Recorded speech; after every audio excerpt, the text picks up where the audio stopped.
This week, we're talking about whole brain living.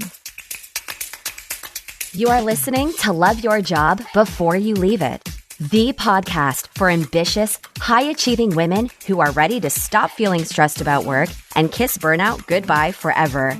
Whether you're starting a business or staying in your day job, this show will give you the coaching and guidance you need to start loving your work today. Here's your host, career coach Corey Lynn. Hey, y'all. Happy Wednesday. I hope this podcast finds you very well. I'm having a great day. I went out and had a nice long walk earlier, and it was a little bit cooler than it has been. So that was really satisfying because it's been very hot here in Sacramento. So I enjoyed having a little bit of a cooler temperature. And I've been listening to this great audiobook on my walks lately, and that's what we're going to talk about today. The book is called Whole Brain Living by Dr. Bolte Taylor. I originally heard about it from a Martha Beck podcast, and I was familiar with Bolte Taylor already because she wrote another book called My Stroke of Insight, which is about her experience having a stroke. Dr. Bolte Taylor is a Harvard-trained neuroscientist, so her work around her stroke is really cool because she was already a Harvard-trained neuroscientist when she had the stroke, and so she's able to talk about her experience from this point of view of understanding things and through the lens of science. And I read part of that book too, but that's not what we're going to talk about today. Although that book is where I got the information from that a feeling that's not interrupted or antagonized or sort of magnified through language and storytelling, venting, those kind of things, only lasts about 90 seconds. So we talk on the podcast a lot about feelings and about how a thought that you're having can kick off a feeling, right? So if you think, what an asshole, you may feel angry. And Dr. Bolte Taylor is the one who taught me indirectly, because I think I also learned this from Martha Beck, who credited Bolte Taylor.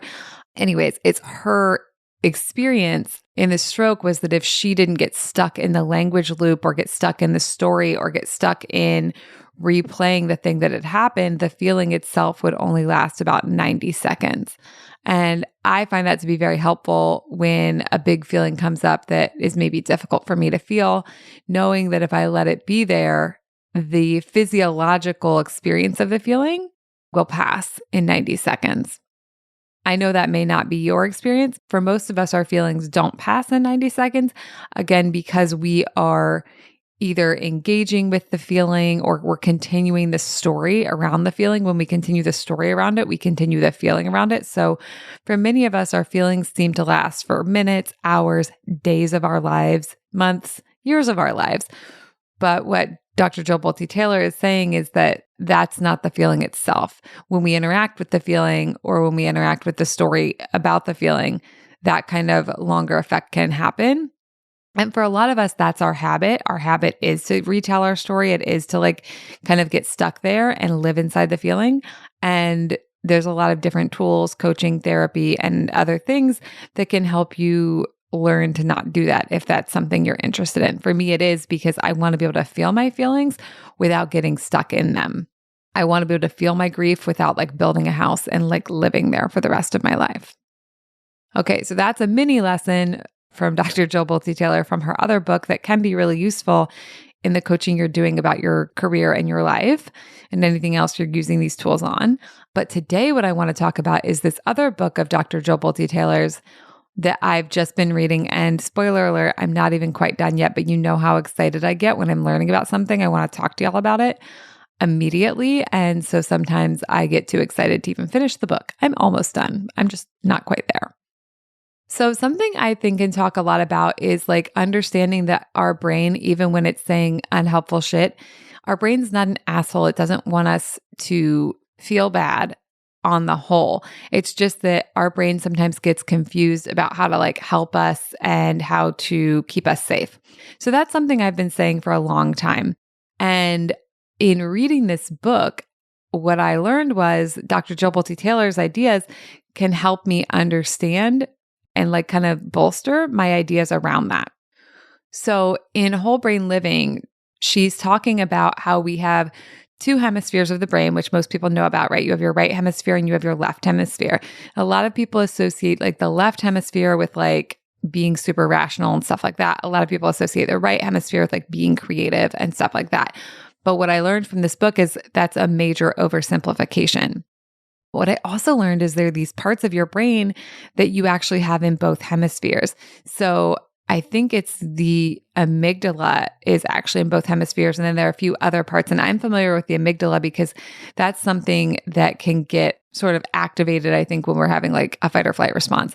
And don't quote me on the science part because that's not the part I understand super well. The part I understand is more about like how to use this in terms of like having a fun and happy career and satisfying career and a fun and happy life and like integrating those things together. And actually what I want to talk about with you today in reference to this book is really about like acceptance and integration of these different parts of your brain. So you can read the whole book if you want the full download and like all the science stuff, because again, Dr. Jill Bolte Taylor is a neuroscientist and she's got that shit on lock. That's not what I'm the most excited about. What I'm the most excited about is this idea of getting to know these different parts of your brain and integrating them together to create like kind of one team that is a team made up of these different parts of you. So I've also done a kind of therapy called internal family systems therapy, which is sometimes colloquially referred to as parts therapy. And it's about like understanding these different parts of you and what their motivations are and what they're trying to get for you and what they're trying to protect. And I personally really like that kind of therapy. And if that sounds cool to you, you may want to look into that kind of therapy. But what I like about whole brain living is Jill Bolte Taylor is talking about four, and instead of calling them parts, she calls them characters. So these four characters. But one of the cool things is everyone has these four characters because they're based on parts of your brain. Everyone with a normally functioning brain, and I'm using that pretty loosely, normal functioning brain, has these four characters. She does talk in the book about like people who, there was like some kind of science where back in the day, someone was like separating the hemispheres. So they would have a different experience because normally for most of us, these parts of our brain are sort of like working together and talking to each other and like inhibiting each other and stuff like that. And when people's hemispheres get separated, they don't have that capability anymore. And like people's like right hands and left hands would like be like trying to do different things and like smacking the other hand because they like didn't agree. It's really interesting. Anyways, read the whole book. But basically, for all of us with all these brain parts, we have a character 1, a character 2, a character 3, and a character 4. And character 1 is the left hemisphere thinking brain. Character 2 is the left hemisphere feeling brain. Character 3 is the right hemisphere feeling brain. And character 4 is the right hemisphere thinking brain. And they have different concerns, different identities, different motivations, different desires. And for me and a lot of my clients, I think we would identify pretty heavily with type 1 or character 1, because character 1 is all about getting shit done. Character 1 is very achievement oriented. It likes a list. It likes to accomplish things. It's a go, go, go energy. And a lot of my people have spent a lot of time sort of in that mode of being, in that identity, in that headspace. But if all we're ever doing is living our lives in that space, it can get very taxing because that part of us, like, it's not as good at resting. It's not as good as like at relaxing. Sometimes it's like not even as good at like connecting with other people. Okay, so that's just something to keep in mind. And then we have character 2. Character 2, she talks about, is kind of like a child. And this makes so much sense to me because I have this part of me that like gets her feelings hurt and is like angry at everybody and like just needs to be like loved and cherished. And when I was earlier in my coaching journey and even before my coaching journey, I would get so frustrated with this part of me. Well, either I would be like completely in that part of me and like feeling super sorry for myself and thinking like life wasn't fair and the world wasn't fair, or I would be super judgmental of that part of me. It would be like, God, she's such a baby, right? Or, you know, back then I probably would have said it in the first person. Oh, I'm such a baby. And what's interesting to know about this character is it's true, but like not in a bad way. Like she is such a baby because she's like literally sort of like a child. Right. So character 2 is also where a lot of us get stuck when we like feel like the world's done us wrong. And listen, y'all know I do think there are a lot of problematic things going on in the world, like lots of systems of oppression, lots of bullshit, lots of harmful isms. But character 2 is very much in the headspace of like being a victim of that. And like that makes sense on one level to feel that way. But what character 2 doesn't have is the capacity to be like, okay, what am I going to do about it? How am I going to go out and change these systems? How am I going to create a better world? Not because I should have to, but just because like, what are we going to do? Like stay with the world we have or create something else? I mean, I'm personally a big fan of trying to create something else. So, but character 2 isn't where we're going to accomplish that, because character 2 is kind of more focused on like the struggle, right? Which isn't bad. It's just something to be aware of, something to be managed. And I would say ultimately, this character is someone who needs to be loved and cared for, and loving and caring for this character is how we integrate them, versus what I see a lot of people do, which is try to get rid of that character or divorce that character or get mad at that character. When people come to coaching and they come to thought work and I talk to them about like, hey, your thoughts create your feelings create your actions create your results. So like if you want to have different results, we need different thoughts. Sometimes they'll get really angry and frustrated at their brains for the thoughts that they have, versus like realizing that your brain wants to keep you like alive and functioning. So sometimes it is trying to help you do that, but using these like negative ways of thinking. And instead of rejecting that negativity, like we need to understand how to manage it, how to like love that character and how to bring them in and integrate them, because this is a meaningful part of our brain that adds value to our life. And there's like no way to just get rid of that part. Like it's part of your brain. It's not just part of what you have learned and absorbed from culture and from the isms. And like, that's like, we have negativity bias. That's part of our brain. And there are benefits to having that too. It's something to be understood and managed, not something that we're going to like destroy or get rid of or fire or punish or put into like mental prison. That's like it's not what we're doing here. And it's not effective anyways. Okay. Those are parts 1 and 2. That's the thinking and feeling part of the left brain. Now, the right brain has a thinking and feeling part 2. The feeling part in the right brain is very in the moment, whereas that character 2 can get like very in the past about like what happened and, you know, how it was painful or wasn't painful. Character 3 is totally in the moment. Character 3 is where our joy lives. Character 3 is like kind of wild and fun and rambunctious and energetic. And I think for a lot of us, we know about this part and we like crave it. We like it. We want it, but we're not always sure how to tap into it or how to get to it or how to integrate it. What I also learned from the book is character 3 is sort of also a child part. So like it's very fun loving.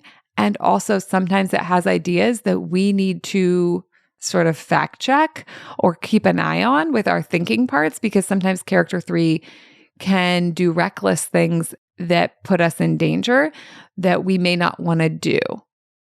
Okay, and then we have character 4. Character 4 is the thinking right hemisphere of the brain. And this part is sort of like connected to oneness, connected to all beings. It's loving wisdom kind of part. And it's a thinking part, but it thinks really differently than the character 1, who's very driven and results oriented. I would say character 4 is very love oriented and very big picture oriented and like inclusive.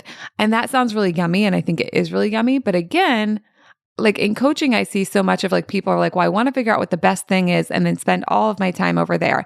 And what I love about this book and Dr. Jill Bolte Taylor's framing is that she's like, no, you need all these 4 parts. Like you may decide, okay, I want to be like primarily spending time in this character, like this character may be the one that I want to be like my primary personality. But the book is called Whole Brain Living, and it's about embracing all of these parts, understanding them, and integrating them as a team, because these parts can be kind of like antagonizing to each other, right? Like you can just imagine like character 1 is like making fun of character 2 and like telling character 3 like it like never has any follow through, and telling character 4 it's like a total Pollyanna, right? So the characters can have conflict among each other. And you've probably experienced this too when you're like feeling stuck or you're feeling confused or you're feeling like, we even say in English, like, oh, I'm of 2 minds. right? And I feel like I'm often of more than two minds. And yeah, turns out probably I'm of four minds, and the four characters all have different ideas. So what a lot of people are doing, I mean, they're totally unaware of this, and they have one character that's probably habitually running their lives that they didn't choose. And again, a lot of my clients are going to be, their lives are going to be run by that character one, that accomplishment character. But then after a certain amount of time, they're like, I feel burnt out. I'm tired. I'm like looking around my life, like this isn't what I want. And then they come to coaching to kind of learn a different way of being and a different way of orienting their lives. And I think that's something coaching's been helping me offer people, even though I didn't have like this particular framework and this particular lens before. But something I've been talking about for a long time that I feel like has now been bolstered by this book is the idea of loving and integrating our parts and like kind of helping them get along with each other. And I remember like on so many client calls, actually, I've talked about like, hey, that part of you that like feels really sorry for itself or is like having a big emotion, like, what if you could like be the warm adult and like let that little part of you kind of like climb in your lap and tell you all about it, and you don't like believe everything that that part's saying, right? Just like an adult doesn't necessarily believe a child's nightmare, but they have respect, maybe not all adults, but this ideal adult in my head scenario here, they have respect for what the child's saying. They have love for what the child's saying. They have curiosity about what the child's saying. And they're like letting the child work through it on their own while providing like a safe and cozy space. Well, after reading this book, I'm like, oh, that's my character 4, making space and witnessing and acknowledging and being with my character 2. And I've talked a lot with my clients and maybe here about like the idea of reparenting and like how we were all parented by imperfect beings, right? And sometimes things come up that we want to reparent ourselves about. And I think character 4 is a wonderful place from which to reparent. But a lot of us, our internal parent is more of that character 1, very driven, very directive, very like sort of controlling, like, why would you do that? That doesn't make sense, right? Like kind of like, so I wanted to share all of this with you so that this could be an additional framework you can use to think about like creating a career that's satisfying as fuck to you and creating a life that's satisfying as fuck to you and creating relationships that are satisfying as fuck to you, whatever that means. And understanding that if you have a whole brain, you're going to have these 4 characters showing up. And how do you want to integrate them together and bring them kind of all into the fold to help you design and execute and live that life, design and execute and work in that career, design and execute and connect in those relationships. I think it'll be useful too for thinking about like, that character 1 is really good at follow through. That's a great person to have on your team. If that's the only person you ever get to inhabit though, that can get quite tiring, right? So if you primarily are spending a lot of your time and energy in character 1, is there another character that it might be fun to really like instill into your life? Like maybe that character 3, that fun loving, like in the moment, spontaneous, goofy energy, and like where can you create space for that in your life? Or maybe you're like, you know what? I really want some of that character 4, that peacefulness, that love, that connectedness. Where can I instill some of that in my life? And then if like we find ourselves, our character 2's cropping up a lot, it's like, how do we love that character? How do we create space for them? How do we comfort them and like reparent them? Because if we let character 2 run the show, sometimes they run it off the rails a little bit. Again, it helps me a lot to think about this as like a child energy, and that children need love and guidance, and they need help understanding how to get their needs met and what like ways it's appropriate to act. And how can I reparent that character 2 who lashes out, but really just wants so badly to be protected, loved, and included. So what I would invite you to do is like, pick an area of your life or pick a few areas. Again, like the big 3 I've already mentioned on this podcast are like career, life in general, and relationships. But you could pick anything, right? Like if you're working on an art project, you could pick that. If you're working on a side hustle, you could pick that. If you are planning some travel, like you could pick like the part of you that's planning or the part of you that's going on the trip. Those might be the same part, who knows? And you could think about like which character is primarily showing up. which character do I want to be showing up? Like, how do I want to experience this?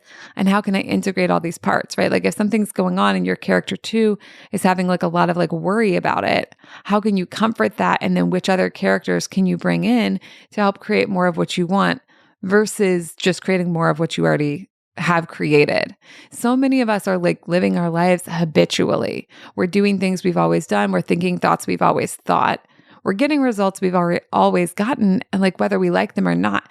And this framework of the 4 characters, it's not better or worse than anything else I've ever taught you. It's just another tool that you can use to think about like, who am I being?